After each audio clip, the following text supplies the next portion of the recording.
बच्चों, आज हम सीखने वाले हैं चैप्टर 7 राशियों की तुलना। ठीक है, तो इसमें हमें सबसे पहले प्रतिशत क्या सीखना है बच्चों? प्रतिशत। प्रतिशत जो होता है ना, बड़ा इंपॉर्टेंट चीज होती है। आपने देखा होगा कि जब हम आपको मार्कशीट देते हैं, ठीक है, तो उसमें नीचे से लिखा होता है कि कितने प्रतिशत अंक प्राप्त किए आप। ठीक है, जैसे किसी के 20 में से 20 नंबर आगे बढ़े, कितने में से 20 में से 20, तो उसको 20/20 बोलते हैं, भिन्न के रूप में लिखेंगे ना। ठीक, तो उसके कितने प्रतिशत अंक हुए? 100%। बिल्कुल सही बोले। पूरे में से पूरे जब भी आते हैं ना, तो उसको 100% बोला जाता है। ठीक है, तो आपके कितने नंबर आ सकते हैं? 20 में से 20 ही नंबर आ सकते हैं। 21 नंबर आ सकते हैं? नहीं। तो अधिकतम प्रतिशत कितना होता है? 100 होता है। तो जो सबसे होशियार बच्चा होगा, तो उसके कितने प्रतिशत नंबर आएंगे?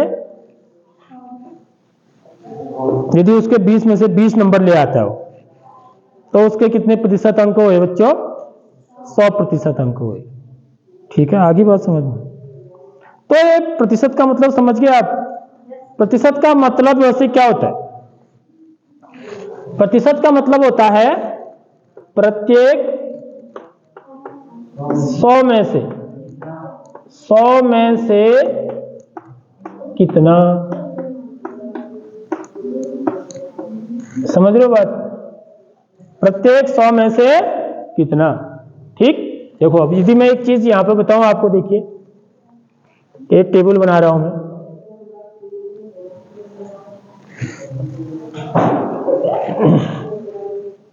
एक दो 1 2 3 4 5 6 7 8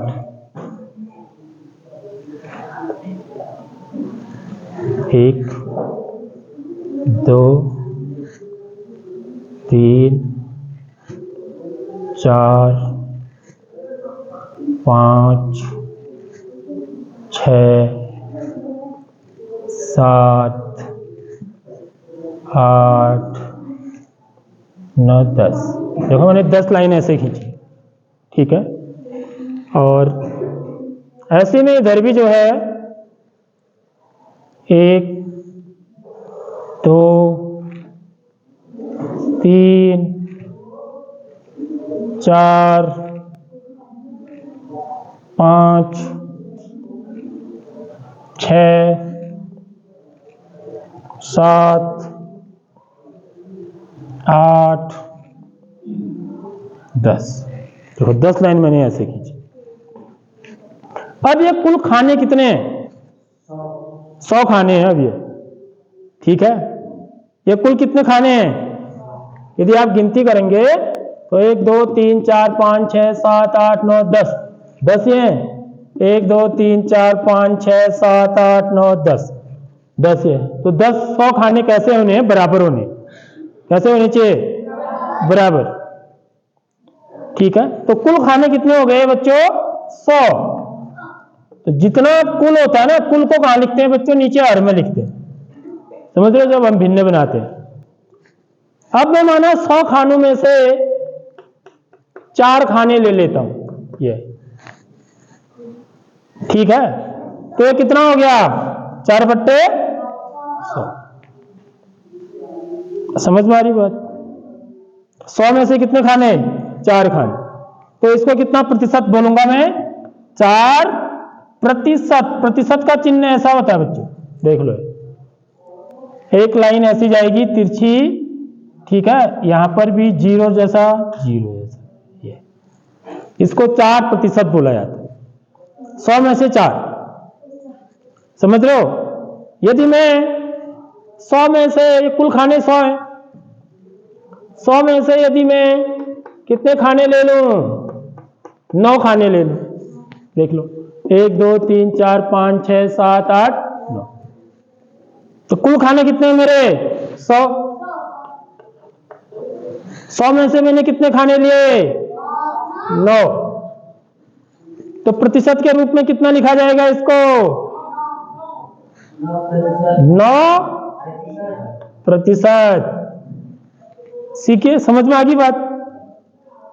तो ये मतलब होता है प्रतिशत का। जब भी हम 100 में से निकालते हैं कोई चीज, ठीक है, तो हम उसको क्या बोलते हैं, प्रतिशत बोलते हैं।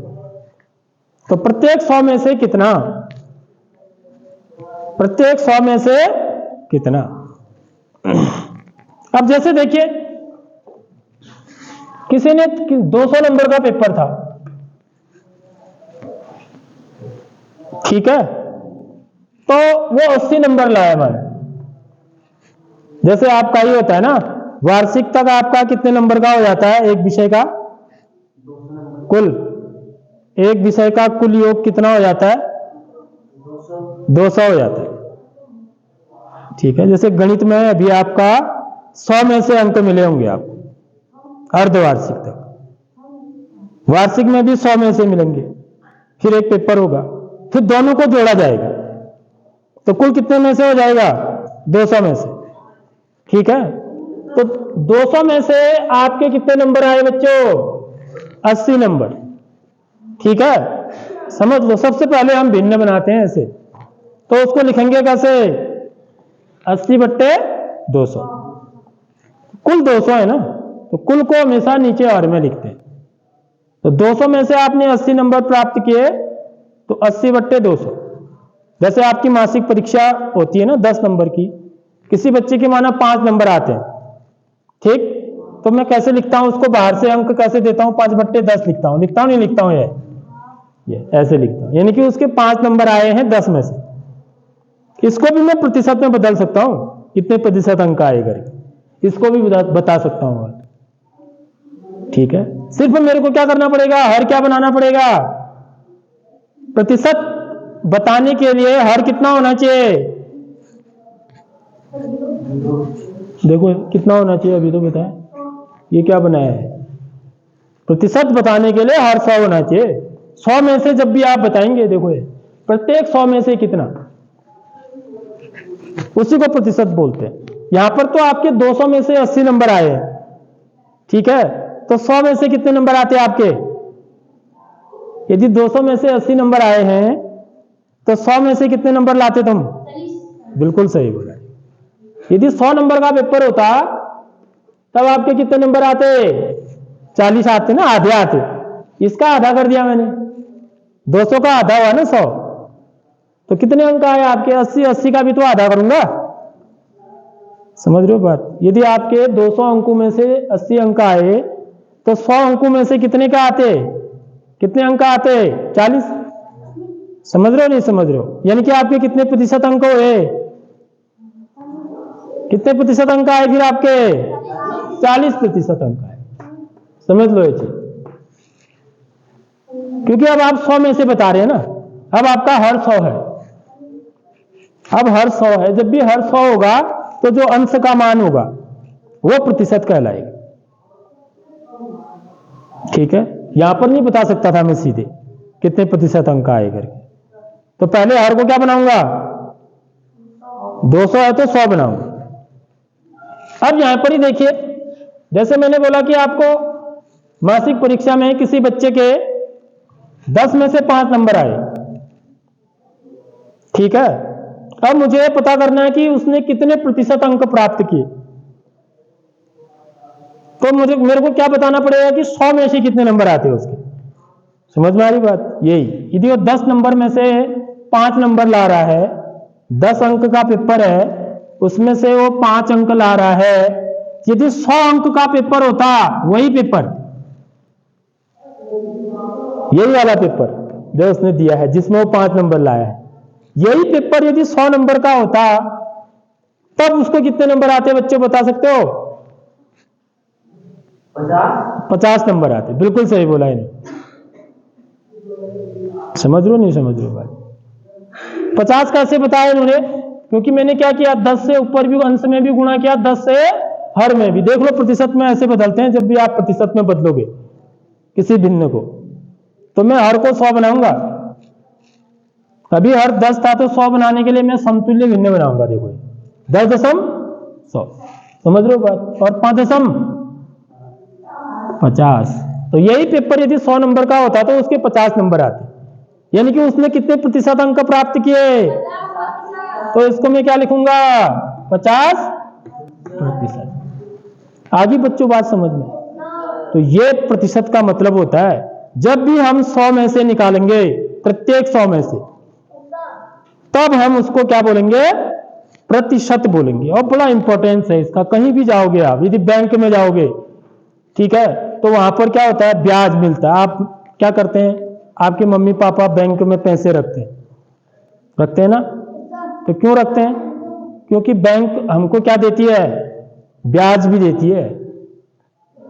समझ रहे हो? जितने पैसे मैंने रखे हैं उतने ही थोड़ी देती है। यदि आप लंबे समय के लिए रखोगे तो आपको क्या देगी बैंक? ब्याज के रूप में कुछ पैसे देगी अपनी तरफ से भी। ठीक है, अब वो बैंक पर निर्भर करता है। किसी बैंक में ब्याज की दर कितनी होती है? 4% होती है, किसी में 5% होती है। तो ये सभी प्रतिशत में ही होती है, इसलिए हमको प्रतिशत सीखना जरूरी है। समझ रहे हो? इससे आपको पता लगेगा कि आपके कितना रुपया बनेगा भाई 1 साल के बाद। ये वार्षिक भी हो सकता है, छमाही भी हो सकता है, जोड़ा जाना। ठीक है, तो ज्यादातर हम वार्षिक जोड़ते हैं, माना इसमें 2 बार भी जोड़ सकती है बैंक ब्याज। तो यानी कि यदि आपने 100 रुपये जमा किए, ठीक है, तो बैंक की ब्याज की दर कितनी है? 4%। यानी कि 4% माने 100 में से 4, 100 में 4। यदि आपने 100 रुपये जमा किए तो बैंक आपको कितना रुपया देगी बच्चों 1 साल के बाद? 4 रुपया और देगी। 100 तो देगी, वो तो आपका ही है। ठीक है, तो आपको 1 साल के बाद कितने रुपए मिलेंगे? 104 रुपये मिलेंगे। समझ रहे हो? अब तुम 100 रुपया थोड़ी जमा करता है आदमी, लोग तो हजारों रुपया जमा करते हैं ना, लाखों भी करते हैं कोई। तो कितना ज्यादा ब्याज मिलेगा उसको? समझ लो इस बात। तो जितना ज्यादा रुपया जमा करेगा वो, उतना ज्यादा उसका क्या बनेगा? ब्याज बनेगा। क्योंकि 100 रुपये पर 4 रुपया मिल रहा है, तो 200 रुपये पर कितना हो जाएगा? 8 रुपया। 300 रुपये पर 12 रुपया। 4-4 रुपया जोड़ते जाओ आप हर 100 रुपये पर। ठीक है, ये जो इसीलिए हर 100 रुपये पर जब मिलता है उसी को हम क्या बोलते हैं? प्रतिशत बोलते हैं। 4% ब्याज का मतलब है कि हर 100 रुपये पर 4 रुपया मिलेगा। 5% का मतलब है हर 100 रुपये पर कितना रुपया मिलेगा? 5 रुपया मिलेगा। समझ रहे हो बात? और कई जगह तो और भी ज्यादा ब्याज मिलता है। जैसे जो कई क्या वो करते हैं, शेयर बाजार में लगाते हैं पैसा, ठीक है, वहां बहुत ब्याज मिलता है। कई बार नुकसान भी होता है, लेकिन कई बार फायदा भी बहुत खतरनाक होता है। बैंकों में नहीं होता उतना। समझ रहे हो? तो जो उसके लिए लेकिन जानकार होना पड़ता है। तो प्रतिशत का बहुत ही महत्व है हमारे दैनिक जीवन की समस्याओं को हल करने में, क्योंकि चीजें किस में निकाली जाती हैं? प्रतिशत में। जैसे हमसे पूछेंगे आज, भाई आज कितने बच्चे स्कूल में आए थे, ठीक है, उपस्थित थे, प्रतिशत बताओ, प्रतिशत में बताओ। तो हमको प्रतिशत में निकालना पड़ेगा। फिर समझ में आ रही बात? क्योंकि प्रतिशत से पता लगता है कि क्या सिचुएशन है बच्चों के स्कूल आने की। यदि सारे के सारे बच्चे स्कूल आए हैं तो कितने बच्चे आए हैं? कितने प्रतिशत बच्चे स्कूल आए हैं? 100%। समझ रहे हो? यदि आधे बच्चे आए हैं तो 50%। यदि आधे से भी कम आए हैं तो फिर 50 से नीचे चला जाएगा। समझ रहे हो नहीं? तो चीजें किस में बताई जाती है? प्रतिशत में बताई जाती है। तो इसलिए प्रतिशत सीखना हमारे लिए क्या है? बहुत जरूरी है। तो प्रतिशत की परिभाषा बच्चों समझ में आ गई आपके? प्रतिशत का मतलब क्या हुआ? प्रत्येक 100 में से कितना। ठीक है, अब देखिए एक क्वेश्चन दिया हुआ है, इसमें प्रयास कीजिए।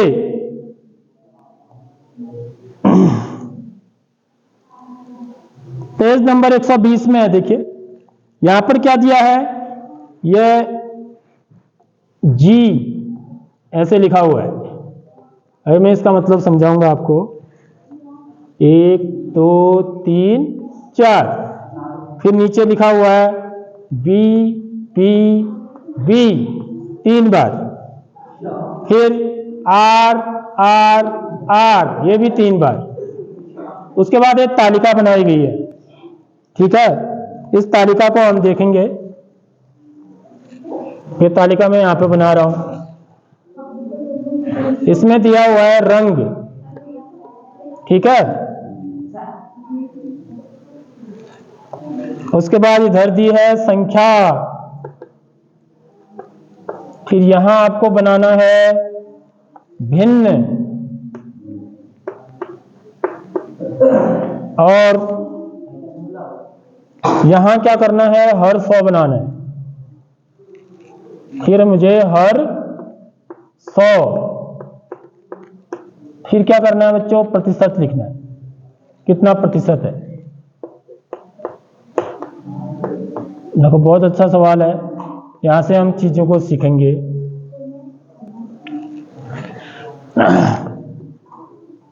कितने रंग हैं? 3 रंग हैं। कितने रंग हैं? 3।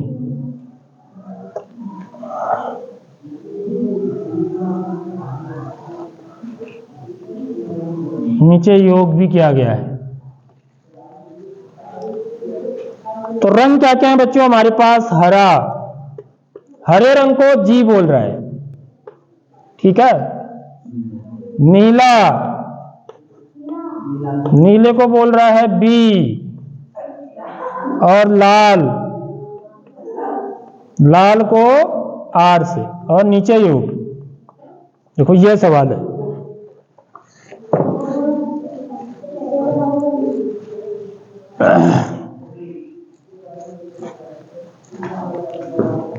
तो ये टेबल बनानी है हमको। ठीक है, इसमें क्या है, हमको संख्या लिखनी है, फिर भिन्न बनाना है, फिर हर 100 बनाना है। हर 100 बनाने के बाद फिर मैं प्रतिशत लिख पाऊंगा। समझ रहे हो? क्योंकि जब तक हर 100 नहीं बनेगा तब तक हम प्रतिशत नहीं बता सकते हैं। अब जैसे देखिए, ये देखिए, ये जो है रंग हैं, कुल कितने रंग हैं बच्चों? है 1 2 3 4 5 6 7 8 9 10। ठीक है, तो कुल कितने रंग हैं? 10 हैं। हरे रंग कितने हैं बताओ? हरे रंग कितने हैं? 4। 1 2 3 4। ब्लू, ब्लू माने नीला, नीला रंग कितने हैं? 3। लाल रंग कितने हैं? यह भी 3 है। तो कुल योग कितना हो गया? 10। समझ में आगे बात? तो पहले तो ये बनाएंगे आप, उसके बाद मुझे भिन्न बनानी है। तो ये भिन्न क्या बनेगी बच्चों बताओ? कुल कितने हैं? 10। तो भिन्न क्या बनेगी? 10। कुल 10 कहां जाएगा? हर में। कुल जितना होता है 10 में से कितने? 4। तो भिन्न क्या बनी? 4/10। समझ में आ रही बात? ऐसे ये भिन्न क्या बनेगी? 3/10। और ये भिन्न भी क्या बनेगी? 3/10। अब इनका हर 100 बनाना है इधर। ठीक है, हर 100 कैसे बनाएंगे? समतुल्य भिन्न बना के। जैसे 4/10 है तो 100 बनाना, 100 कैसे बनेगा बच्चों? मेरे को 10 को 100 बनाना है, तो किससे क्या करना पड़ेगा? गुणा करना पड़ेगा। किससे? 10 से। तो 10 से मैं कहां गुणा करूंगा? अंश में भी करूंगा, हर में भी। एक ही जगह नहीं कर सकता मैं। समझ रहे हो? क्योंकि मैं अपनी मर्जी से कर रहा हूं ना गुणा 10 से, तो अपनी मर्जी से मैं खाली अंश और अंश में नहीं कर सकता हूं, हर में भी करना पड़ेगा मुझे। ताकि मैं 10 का भाग 10 में कितनी बार गया? 1 बार। तो मैंने किससे गुणा किया? वास्तव में 1 से ही गुणा किया है। समझ रहे हो? तो 1 से गुणा करके कुछ फर्क पड़ता है? नहीं पड़ता। तो इसका अभी भी जो वास्तविक मान है वो 4/10 ही है। समझ रहे हो? इसी को बोलते हैं समतुल्य भिन्न बनाना। लेकिन अब इसका ये बदल जाएगा, देखो 4.40, तो यहां पर हमको भिन्न का गुणा करना आना चाहिए। 10.100, तो क्या बन गया है 40/100 बन गया। देखो हर 100 बन गया ना। तो अब इसको प्रतिशत में कितना लिखूंगा मैं 40%। 40%। ठीक है, समझ आ गई नहीं आई बात? ऐसे ही इसको देखिए, ये भिन्न क्या है 3/10, हर 100 बनाना है तो 10 से अंश और हर में गुणा करूंगा तो क्या बन जाएगा, कितना आ जाएगा गुणा करके 30/100 बराबर कितना प्रतिशत 30%। इसी प्रकार इसको भी, ये भी 3/10 ही है, 10 से गुणा करूंगा अंश और हर में तो 10 3 30, 30/100 बराबर कितना प्रतिशत 30%। अब इनको भी जोड़ना है मुझे, इनका जोड़ भी लिखूंगा। इनका जोड़ कितना आएगा बच्चों 4/10 धन 3/10 धन 3/10 बराबर कितना हो गया बताओ 10/10। तो 10/10 कितना हुआ 1। 10 का भाग 10 में कितनी बार जाएगा, एक बार। तो भिन्न का जो जोड़ होगा ना वो 1 आएगा। ये कितना आ जाएगा 40/100, 30/100, 30/100, तो हर तो 100 ही रहेगा। ठीक है, अंशों को जोड़ देंगे। 40 में 30 जोड़ा 70, 70 में 30 जोड़ेंगे 100, तो 100/100 हो गया, ये भी 1 आ गया। समझ में आ गई बात? अब इनको जोड़ो प्रतिशत को, कितना आएगा 100%।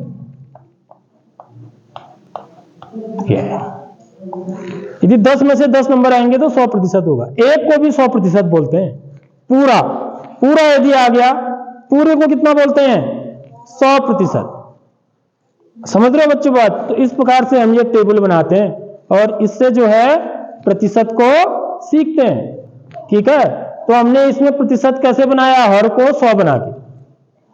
ठीक, समझ में आ गई बात है?